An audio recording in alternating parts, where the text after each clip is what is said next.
Hello. Today we are going to be using the distance formula that we learned yesterday to classify a triangle by its side. Your homework tonight is assignment number 6, and it is a 562 worksheet, which you will be able to get from the substitute upon completing your notes. So let's get started. Determine if line AB and line CD are parallel, perpendicular, or neither. So now we need to remember, what does it mean to be parallel, perpendicular, or neither? So two lines are parallel if they have the same slope. Two lines are perpendicular if their slopes are opposite, meaning one positive, one negative, reciprocals, meaning their fractions are flipped. So positive 1, negative 1. Positive 1/2, negative 2. Positive 2/3, negative 3/2. That type of thing would be opposite reciprocals. So let's first start by, well, finding the slopes, because the slopes tell us everything. So we need to remember that slope formula. If we have our 2 points, x1, y1, and x2, y2, we can find our slope by doing the change in y, or y1 minus y2, over the change in x, x1 minus x2. So I'm going to now find the slope of line AB. I'm going to make point A be my first set of coordinates, and I'm going to make point B be my second set of coordinates. So I'm going to substitute into this formula. So we have the slope of line AB is 7 minus 10 over 3 minus 5, which gives us negative 3 over negative 2, which is positive 3/2. Always leave slope as a fraction. This way we can see the change in y, meaning up and down change, over the change in x, meaning our horizontal change. So now let's find the slope of line CD. I'm going to make point C be my first coordinate, point D be my second coordinate. So 11 minus 14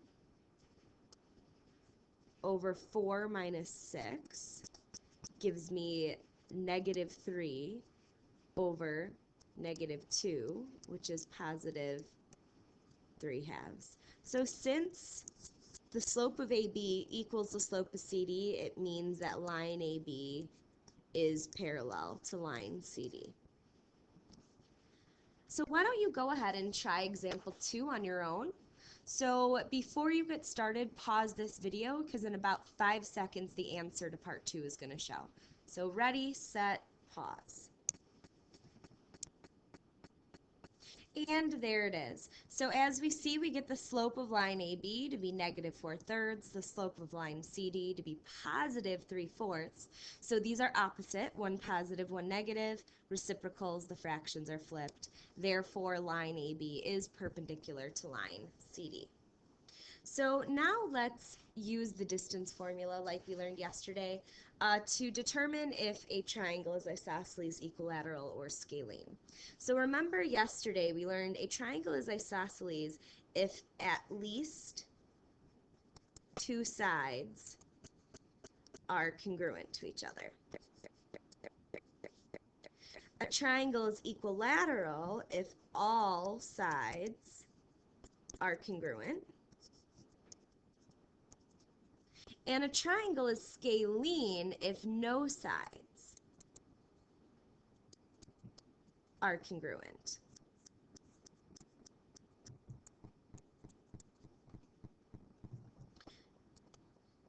So take a second and classify the following triangles. And again, go ahead, do this activity on your own. And I'm going to show the answers in about 5 seconds. So ready, set, pause.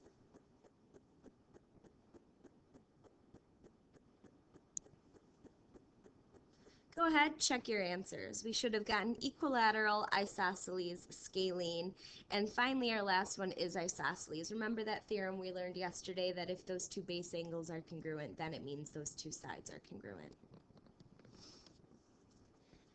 So now let's go ahead and actually use our distance formula to determine if this triangle is isosceles.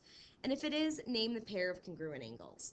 So our distance formula, if we remember from yesterday, if we have 2 points, x1, y1, x2, y2, we can find the distance by doing the square root of the change in the x variables, x1 minus x2, squared, plus the change in the y variables, y1 minus y2 squared.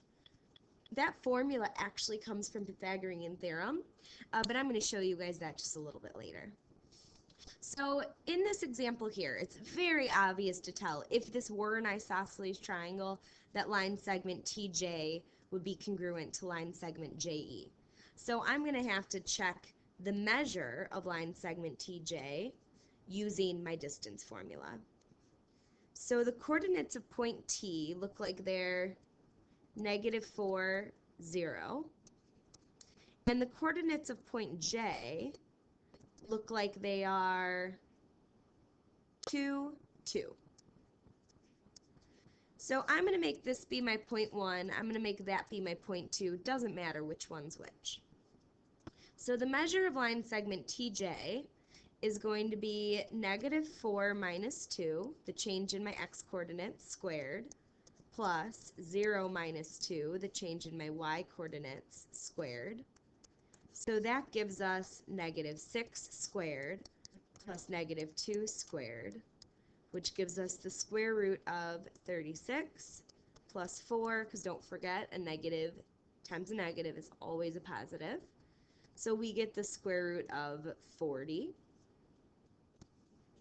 And now the measure of line segment JE, I don't have a calculator, so I'm not going to actually determine what that is, but I know that it's going to be a little bit over 6, not quite 7, so it's probably about like 6.4 if I had to take a guess. But again, leaving it like this is totally fine. So now to find the measure of line segment JE, I need the coordinates of J, which we said in our last that we had to use to find the measure line segment TJ, so we said that was 2, 2. And coordinate E is, it looks like, let's see, 1, 2, 3, 1, 2, 3, 4 is 3, -4. So we have the square root of change in my x coordinates, 2 minus 3, that quantity squared, plus change in my y coordinates, so 2, 2 plus 4, because when you minus a negative it changes to addition, square that. -2 minus 3 is -1 squared. 2 plus 4 is 6 squared. So we end up getting the square root of 1 plus 36, which is the square root of 37. So as we can see, the square root of 40 is not equal to the square root of 37. So this is not isosceles. And it's actually scalene.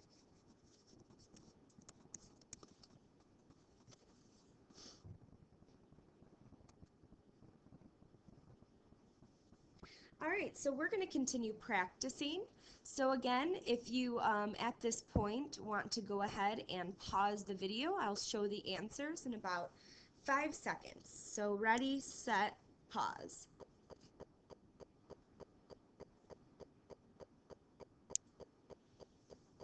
Here are the answers. Go ahead, check your work with my work. Let me zoom in for you a little bit. Might make it easier to see.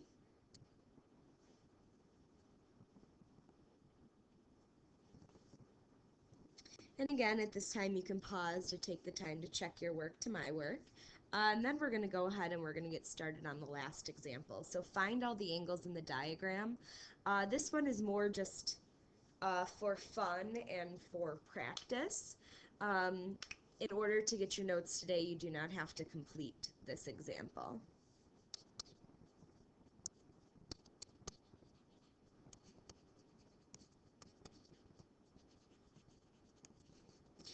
But if you would like to complete this, because something like this may be on a test, if you want to pause the video at this point, I will show the answers in a couple of seconds.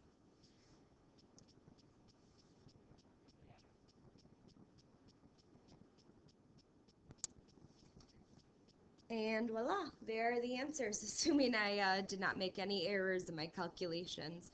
But we first start out by looking at this angle here and this angle here being corresponding angles, so that's where I get that first equation. And then we get this angle here and that angle here are same side interiors, so that's where I get that equation. And then once you know that, you just substitute the value of x in to find those angles and move them all around when we know things are congruent. And then don't forget the last step, that a line adds up to 180 degrees and we end up getting that last angle. So good luck. At this point, you can go up and ask the substitute for your homework, and you have the rest of the period to work.